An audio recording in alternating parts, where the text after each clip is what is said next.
Salut à tous et bienvenue dans cette petite démo de peinture. La semaine dernière, je vous avais montré comment j'avais fait cette toile, cette toute petite toile que vous voyez là, et en fait le but c'était de faire une étude, et la grande sœur de cette toute petite étude, elle est juste ici. Elle est évidemment beaucoup plus grande et assez différente parce que j'ai fait pas mal de modifications. Donc j'ai littéralement passé la dernière semaine à faire la version en noir et blanc de cette peinture, et aujourd'hui on va commencer à appliquer certaines couleurs, et je vais donc vous faire la démo en temps réel de comment moi j'applique les glacis. Et ça va juste vous donner un aperçu un petit peu de ce que c'est qu'un glacis et à quel point c'est puissant. Et aussi, si vous avez envie d'apprendre à peindre et à dessiner, j'ai fait une réduction de moins 35%. Il y a le lien en description sur toutes les formations. Prenez ce que vous voulez, moins 35% c'est cool et ça dure une semaine. Bon allez, on va pas tergiverser 15 ans, c'est parti.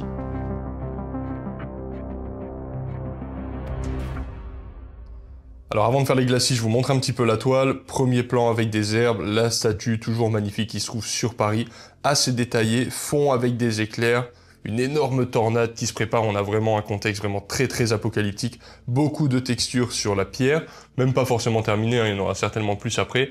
La statue évidemment sublime, et puis le mouvement qui vient des nuages, donc on voit vraiment en fait une vue très dynamique, et c'est les nuages qui l'apportent en fait, donc ça c'est assez cool, c'est assez moderne, et j'ai vraiment super hâte de mettre les couleurs, donc on y va. Alors pour les couleurs, on va utiliser du rouge oxyde transparent, du jaune oxyde transparent, et du vert olive, le vert étant la couleur principale, le rouge étant la couleur complémentaire du vert, et le jaune, on va s'en servir un peu, pourquoi pas, pour faire un peu le pont entre les deux, on va voir. Le truc qui est hyper important, quand vous faites des glacis, donc des couches de transparence sur des couches de peinture sèche, c'est le but, hein, c'est qu'on va tout couvrir et le fond va quand même transparaître, c'est tout l'objectif des glacis, c'est que ici, le petit carré blanc là que vous voyez là, il soit vide en fait. Vous allez avoir un petit carré blanc vide, alors que sur une autre peinture, vous allez avoir un petit carré qui est noir du coup, puisqu'il est tout rempli en noir. Donc ça, carré noir, ça veut dire peinture opaque. Et carré blanc comme ça veut dire peinture transparente. Et quand c'est à moitié, ça veut dire peinture semi-opaque. Voilà, faut pas être un génie pour le deviner. Mais pour faire des glacis, c'est important d'avoir des peintures transparente, parce que c'est ça qui va permettre de créer les effets de transparence, hein, c'est écrit dans le titre. Et pour diluer tout ça, on va utiliser évidemment du médium, pour que ce soit plus liquide, que ça s'étale plus vite, mais aussi pour que ça sèche plus vite. Donc le médium, c'est pas que pour étaler, c'est aussi le temps de séchage, la dureté de la peinture dans le temps, etc. Utiliser du médium, c'est bien aussi pour la longévité de la peinture. C'est pas que pour aujourd'hui, c'est aussi pour dans 20 ans. Bref, on va utiliser du liquin pour le détail, mélangé avec de l'essence de pétrole pour avoir un truc un peu plus liquide, et puis pour pas faire un truc trop gras trop vite, parce que je vais certainement appliquer plusieurs couches de glacis.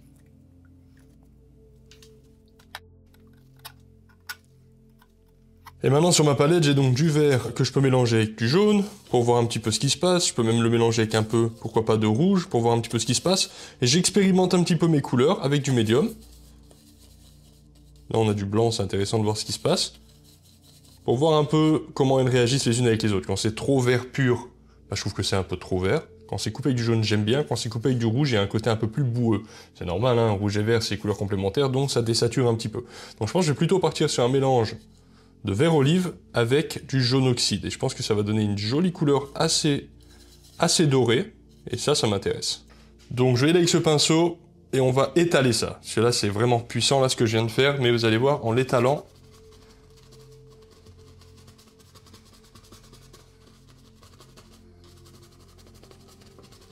voilà, vous voyez comme ça teinte. Et ce qui est cool, c'est qu'on perd pas du tout les contrastes qu'il y a derrière. Et ça, c'est chouette. Du coup, je peux par exemple m'amuser avec un vert peut-être un peu plus rougeâtre,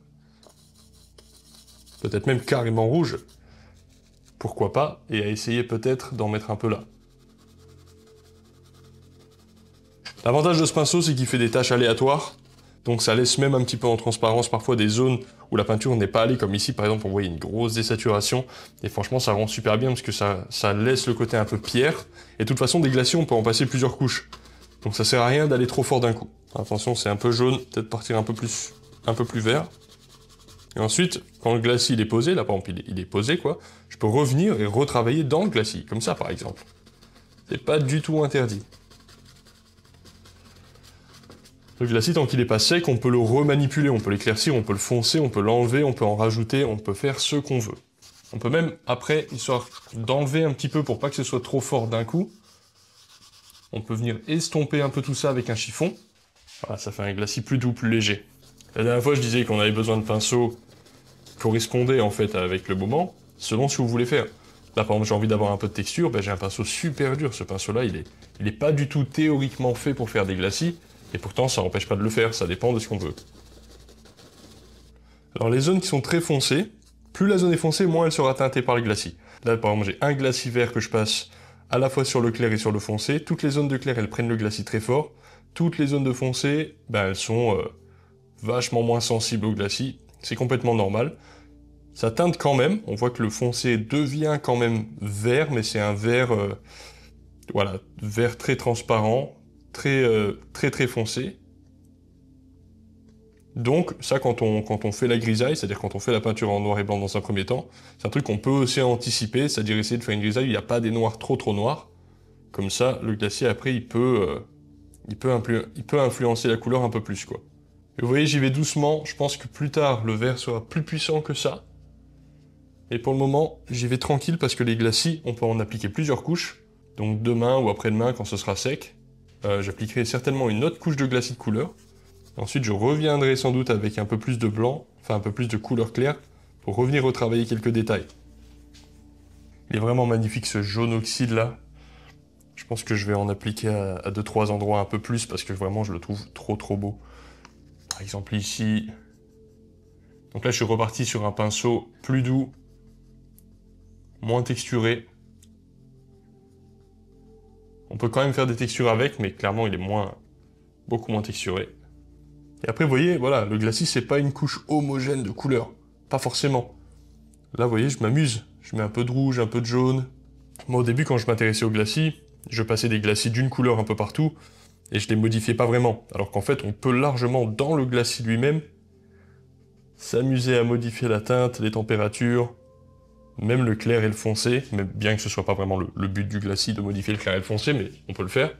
Et vous voyez, ça donne une richesse de teinte qui est intéressante. Et en plus, là, j'ai pas pris de risque, j'ai pris du rouge, du vert et du jaune. Je sais que ces trois couleurs-là, elles vont bien ensemble, il n'y a aucun risque. Et vu que mes valeurs, elles sont déjà établies, et que je les ai bien faites avant, ben, voilà, c'est quasiment le risque zéro, quoi. On voit comme ces teintes rouges, elles rajoutent vraiment en profondeur, elles rajoutent fort de l'intérêt au dessin, quoi. On peut faire aussi quelques contrastes de couleurs, de sorte à créer des différences. Par exemple, là, il y a le bras, mais qui passe devant dans la perspective que le fond qui est là. Donc je vais rajouter un peu plus de rouge dans le fond. Comme ça, lui, le bras, il va rester bien vert. Et ça va créer une différence de température qui va donner une petite info supplémentaire de profondeur dans la perspective. Et ça, c'est cool. Pareil ici. On peut faire pareil, mais pourquoi pas cette fois-ci avec juste du vert un peu plus foncé. Tac. Voilà. Je sais pas pourquoi, mais les jambes de celle-là, de dame, là, j'ai envie de les faire vraiment avec un vert un peu pur. Je sais pas pourquoi. De toute façon, après, c'est ça, là, hein, on fait comme on le sent aussi, hein. Donc là, c'est du vert pur. Enfin, avec du médium, mais pas pollué par le reste des couleurs, à part ce qu'il y a dans le pinceau, mais il n'y a pas grand-chose. Ouais, ça c'est cool, ça. Ça rend super bien, ça fait vraiment très lumineux. Et je pense que je vais effacer un petit peu le dos de cette dame, juste pour pouvoir le verdir un peu plus, pour avoir un vert légèrement plus pur dessus, parce que c'est comme ça que je le vois. Et vous voyez le glacis, je place pas des caisses de jus sur ma peinture. Je veux pas tremper ma peinture, d'accord? Je place un peu de pigment comme ça, qui est dilué, et qui est transparent, et je l'étale. Ça sert à rien d'en mettre trop, parce qu'on veut passer plusieurs couches, et en fait, pour le bien de la peinture et de sa longévité, c'est bien de pas mettre des kilos et des kilos de couches de médium dessus, sinon ça va finir par jaunir certainement tôt ou tard, ce genre de choses. Allez, on va remonter un peu, parce que pourquoi pas. J'ai bien envie de... Là, on voit que c'est assez... Il y a pas mal de coups de pinceau, je vais les estomper. Donc là, j'utilise un pinceau éventail très doux. J'en ai beaucoup des pinceaux comme ça, j'en ai toujours quelques-uns, quoi. Et en fait, je m'en sers que pour adoucir. C'est vraiment des pinceaux, je peins comme ça, et ensuite je passe un coup de pinceau éventail dessus. Et c'est c'est vraiment pas mal du tout pour adoucir. Et sur la tête du personnage, j'aimerais bien faire quelques traces un peu plus rouges, juste pour avoir un peu plus d'effet de temps qui passe, entre guillemets, et je veux pas les faire trop ni avec des clairs ou défoncés, j'ai plutôt envie de les faire avec voilà, des différences de valeur, des différences de température dans la couleur. Donc je prends juste du rouge oxyde, en fait je le traîne vers le bas, et ça va donner des effets de temps qui passe en fait par-dessus. On peut en mettre un peu là aussi, tac. Après, il faut s'amuser, hein. On voit la chose, on s'amuse. Et ça, c'est que un glacis. Rappelez-vous qu'on peut en placer plein, hein.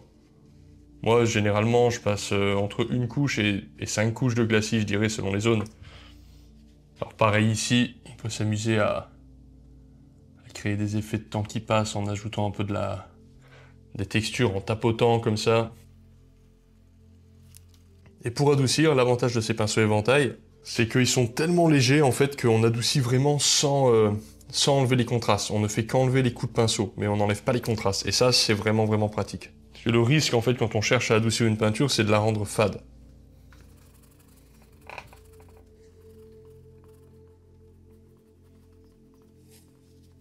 Alors, j'ai bien envie de replacer quelques contrastes vraiment verts, parce que c'est quand même, malgré tout, la couleur de la statue, quoi. Donc, j'ai vraiment envie que le vert, ce soit une couleur importante ici. Pas impossible que j'en rajoute encore plus sur une couche suivante, mais là, j'ai quand même envie de rajouter quelques zones où on est clairement sur du vert. Donc là, c'est du vert pur, mélangé avec un peu de médium, et qui est quand même, qui teinte assez fort. Donc, vous voyez, petit à petit, le glacis, il gagne en puissance. Et petit à petit, je dégrade. On garde, en fait, la logique de peindre. On peint, on balaye pas la couleur. Enfin, là, en l'occurrence, ça peut arriver de balayer la couleur, juste pour teinter une zone. Mais là, en l'occurrence, je balaye pas la couleur partout. Je peins vraiment avec le glacis. Je continue de modeler mes formes.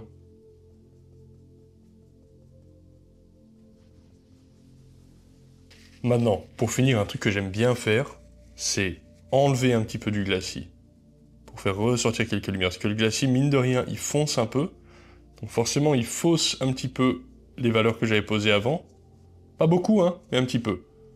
Et donc moi, ce que j'aime bien faire, c'est revenir faire ressortir quelques endroits de lumière en enlevant à quelques endroits les petits excès de teinte que j'aurais pu placer.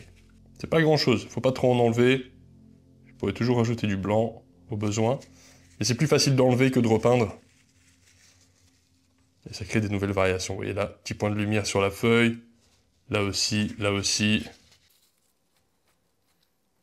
Alors là, on en est là. Donc pour le moment, par rapport au glacis sur cette statue-là, c'est pas fini, mais je pense que je vais le laisser là pour le moment.